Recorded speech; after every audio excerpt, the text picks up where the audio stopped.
Sarah, how are you? I'm good. How are you? I am so good. Super excited to talk to you. How's everything? What have you been doing during your time adding to your sock collection? Tell me all about it.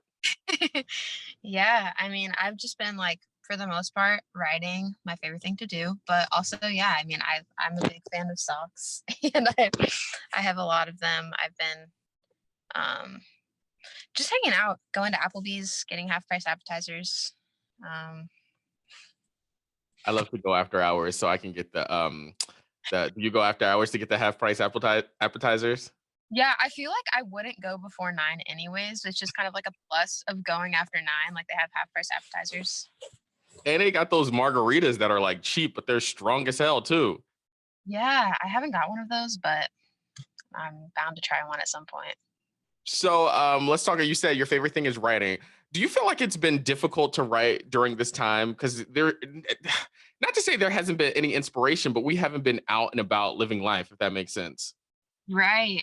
I think that definitely has like an effect on it because a lot of my songs do come from like moments in my life, like specific moments. And a lot of times it's like a year later or 2 years later that I write about a specific thing that happened to me. So there has been a lot of that. But yeah, I think I have had a little bit like less inspiration to write. But also my songs kind of have been more inspired by like what's going on in my head too, probably because there's been a lot more time to just kind of like sit with yourself.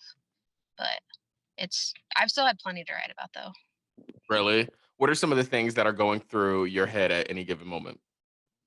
Um, man, I think a lot about like constantly, not a good thing, but like thinking constantly about like how I'm being perceived. Like, um, and I think a lot of my songs during this time have kind of been about like my own mental struggles and also like body image, just because I feel like my struggles with it's something I've always struggled with, but like my struggles with that have been amplified this year just because I've had to like be on camera a lot more this year and like put myself out there more. And it's like, um, so it's kind of just been reflected a lot in my songs, kind of that struggle with like my self image.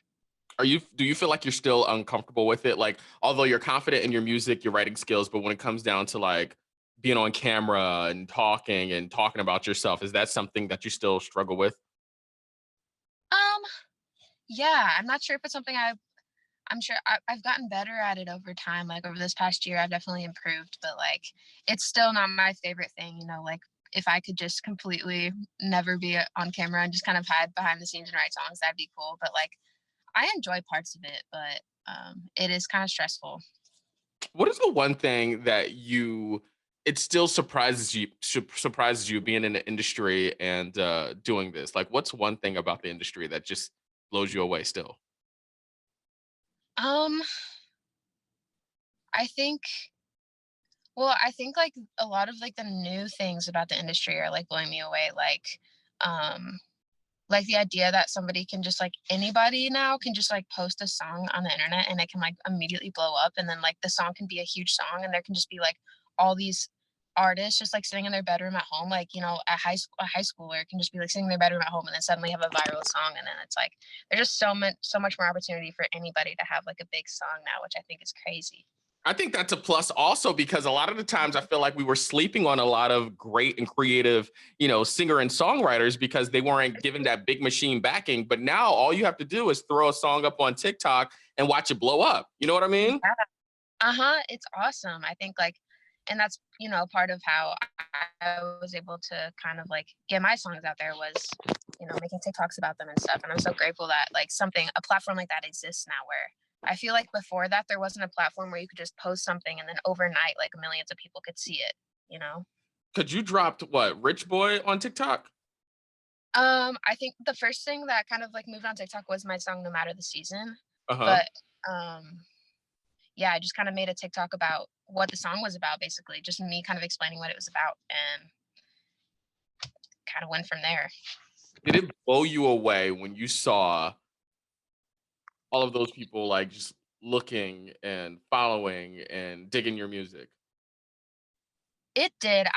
When I initially made that video, I just made it for my own followers because the people who had followed me so far, like, had mostly seen a video of me singing a song about like how I struggle with body image. So I knew they would relate to No Matter the Season. And so I just wanted to make a video for them to be like, hey, this song is out and it's about this. And I know you'll relate to it. So you should go listen to it. And when it just reached that many people, I didn't even realize that many people would relate to it. And it's so cool how it can reach that specific group of people. Because, TikTok is so curated to you. And Right. it's like, yeah, so it reached all those people who related to it. And it's so cool. When you write songs, do you have like is the intention to have people relate to the music, or this is just your outlet trying to get the song out? It's definitely like, it definitely starts with me, like how I feel. And like, I guess there are some songs that are like inspired by other people's lives or like people in my life too. But for the most part, it's like things I'm going through. And then I also know that other people can relate to it too. But I don't really know how many people until I release a song and I talk about it. And then it's like, that's just kind of a bonus that people can relate to it. And it makes me feel better too. Like I know people tell me like, your song helped me feel less alone, but it's like, it has the same effect on me too when people tell me that they relate to it. Yo, when somebody pulls you aside or somebody slides into your DM and says that a song makes them feel less alone, how does that make you feel? It's, it's like the best feeling, like to know that, because I feel like that's the only way that I can really help somebody who's going through what I'm going through too, because I'm also going through it. So Mhm. it's like, I feel like the best I can do is kind of like make a song about it and hope that it can be there for somebody. Cause like I can't, I don't really have like good advice. I mean, I might have some good advice, whatever, but like I don't have the proper way to tell somebody how to like get through something or like I don't, I think the best that I can do is just make a song. So it's to hear from people that it actually is kind of helping them or being there for them. That's great. I love that. So tell us about the song Remember That Night.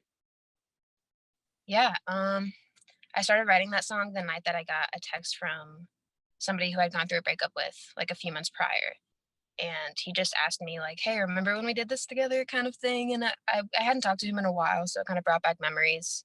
And I started writing that song that same night. And I also posted a TikTok of it that same night too, like me just singing the first verse. And then because of the reaction, I decided to just like immediately finish it. And my producer produced it within like 3 days. And we released it a couple days after that too. So it was like a 9-day span and it was out. Sidebar, does it drive you crazy when an ex or someone hits you up talking about remember that night? Like, you better be lucky you're not even blocked. You know what I mean? And you hit me up talking about remember that night. That would make me so mad. Yeah, it's definitely like you just know they were sitting there like being lonely and reminiscing and they just want like some company, which I understand, but it is kind of like, dang, I felt like I was over him and then it suddenly it's like everything's just coming back. Yeah. Did you guys continue the conversation or no? I didn't respond like that night. I kind of just was Good. like Good. writing You this. kept the power. Right. Me and him though are on good terms.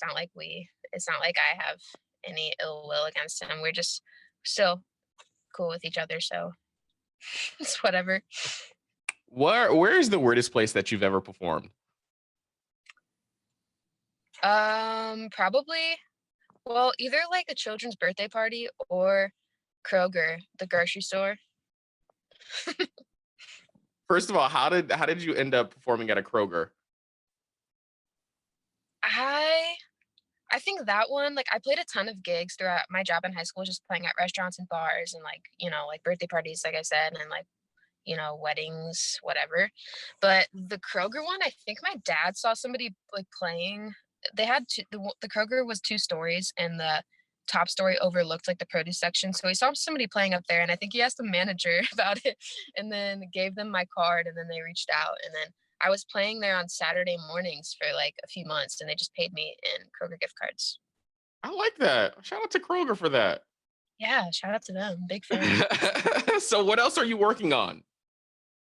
I am working on pretty much still just kind of focusing on singles right now. The next song is called Backseat Rider. I'm excited for that one. It's kind of about how just kind of like watching your best friend become somebody else's and then kind of like becoming the backseat friend instead of the passenger seat friend. Right. So there's that song. And then, yeah, just kind of focusing on singles until they become a project. And yeah, that's what I'm doing. Before we go, are you one of those friends that like, if we're friends, you can't be friends with anyone else? Because I'm that person. No, not necessarily, but it does suck like kind of feeling like you're somebody's go-to friend, like to tell everything and then kind of like watching them become find somebody else to be that person. That definitely sucks, but it happens. So I feel you. Well, it was a pleasure, Sarah. Thank you so much for joining us. Appreciate that. yeah, thank you so much for having me.